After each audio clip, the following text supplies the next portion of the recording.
Hello and welcome, or welcome back. I'm the Tilted Crown Gourmet. I'm excited to be a part of another collaboration with Tony from Kettle Kitchen, and I welcome you to Noodle November 2023.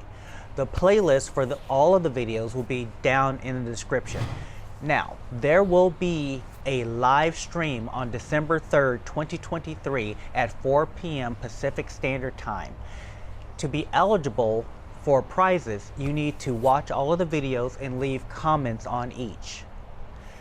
The more videos that you watch, the more comments that you leave, the more chances you have to win.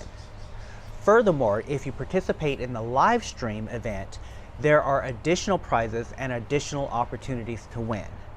For this collaboration, I'll be showing you how to do a traditional pasta fagioli. Now, some people say fagioli, some say fagioli. Hey, I'm not sure, but it's pasta fagioli. And to take it up a few notches, I'm going to be demonstrating how to do a homemade chicken stock, because I really believe that that really helps to elevate your dishes. Along with that, I'm going to be doing my version of Ditalini Pasta. Therefore, without further ado, let's get some prep done and let's get cooking, because this is Noodle November 2023. Let's start our pasta fagioli by soaking our dried cannellini and cranberry beans overnight. Place them into a container and fill the container with cold water. Place a lid on them and allow them to sit overnight. If you're in a rush, don't worry about it. Just pour boiling water over your beans and allow them to sit for at least 1 hour. Soaking the beans makes them easier to cook. Moving on to our chicken stock. Into our pot, place our chicken, followed by our large onion, no need to peel it, your celery, your carrots, your leeks, followed by your rosemary, thyme, oregano, salt and pepper. Now understand, you can omit the salt, or you can reduce the amount of salt that you use if you so choose. And to round it all off, we're going to add 6 quarts of water. We'll place our heat on high, allow it to come to a boil, and then reduce to a simmer. We'll be skimming off the foam as the stock cooks. We're going to cook this for 4 hours. Once your 4 hours has elapsed, remove all of your solids into a colander and allow them to drain. Once all of your solids have drained through your sieve into your reserve bowl, place all of that liquid back into your pot. Then take that pot and run all of that liquid through a fine mesh sieve. Now that your stock is done, let's move on to our pasta fagioli. Slice, peel, and medium dice a white onion. Medium dice some celery. Next, we will peel and medium dice some carrots. And finally, we will dice up some garlic. If you don't like dicing garlic, not a problem. Just simply run it through a garlic press. Now that we have all of these ingredients ready, let's head over to our pot. We will add some olive oil, and to that we will add our medium diced pancetta. We're going to cook it over medium heat for approximately 4 minutes. After it's brown, we're going to remove it and set it aside for later. I like using a slotted spoon as it keeps most of my pancetta fat and olive oil in the pot. Now that we have our olive oil and rendered pancetta fat, we're going to add all of our vegetables, our onions, celery, and carrots. And we want to cook these over low to medium heat. We'll cook them for approximately 10 minutes as we want to make sure that they are nice and tender. However, we do not want any caramelization. If we had wanted to caramelize these vegetables, we would be cooking them over a much higher heat. The lower temperature sweats the vegetables and makes sure that they're really tasty. While your vegetables are cooking, let's turn to our San Marzano tomatoes. Place them into a bowl and with your hand crush them. You just want to break them up. I wasn't able to find them pre-crushed, but maybe you can. Nevertheless, it's fun getting your hands a little dirty. Back to our pot, we're going to go ahead and add in our minced garlic and give it a stir, cooking for approximately 2 minutes. Always remember, once you smell your garlic, it's done. Next, add your San Marzano tomatoes. We also have our beans, which we have drained. So we want to start by adding our cannellini beans, followed by our borlotti beans, or cranberry beans. Next, we're going to pour in our homemade chicken stock, which is going to elevate this dish.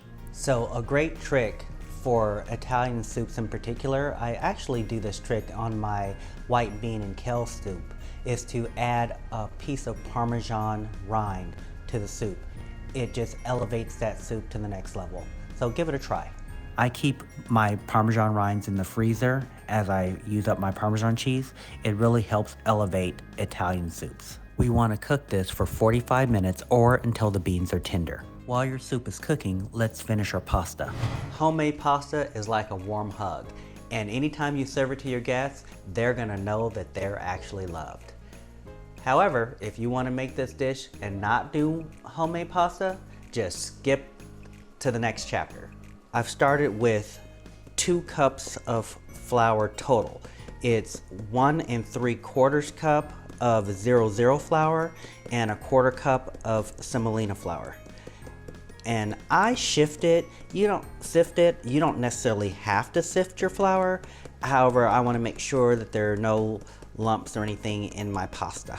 After you sift your flour, just go ahead and make a well in the middle. Put in your salt, a little olive oil, and beat your eggs. And then start to bring in some of your flour. Once it starts to get a little bit tight, switch to your scraper here. So once you get your dough pulled together, you're going to want to knead it for 15 minutes. Now, you can knead it for 5 minutes, rest and knead for 10, or knead for 10, then rest and knead for 5. Or, you know what? Be an OG and just do your 15 minutes. That's a nice workout. So after your 15 minutes, and you're gonna know when you're done, because when you push your thumb in there, see how it bounces back? That's what you're looking for.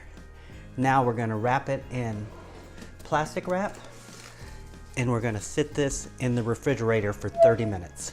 Remove your pasta from the refrigerator and either pinch off balls of dough and feed them into your extruder, or make your pasta into a long ribbon.